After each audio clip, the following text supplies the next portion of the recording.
वर्मा जी, जिन्होंने बहुत अच्छी लघु कथा का ये अंक हमारे समक्ष प्रस्तुत किया है और जिसमें बड़ी ही मार्मिक कथा का एक नमूना उन्होंने प्रस्तुत किया। निश्चित रूप से उनकी सारी कथाएं ऐसे ही हृदय को हृतस्पर्शी होंगी, ऐसा अनुमान है।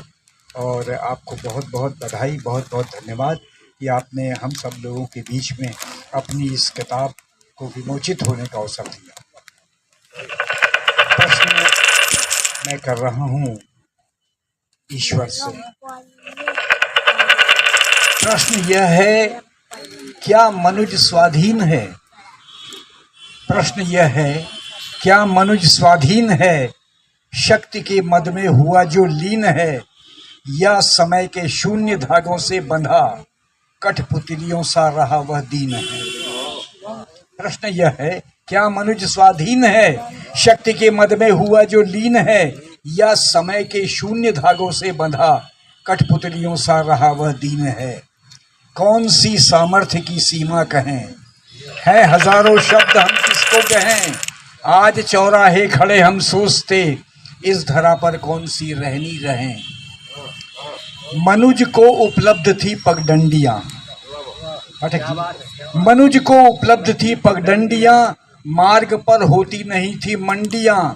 ज्ञान बिकता था नहीं दुकान पर, सत्य के सिर पर नहीं थी झंडियां। दिशा सूचक पट्टिकाएं थी नहीं, मार्ग जिसको जो मिला था वह सही। एक सीधी सड़क थी फिर भ्रम कहाँ, और भटकन थी कभी होती नहीं।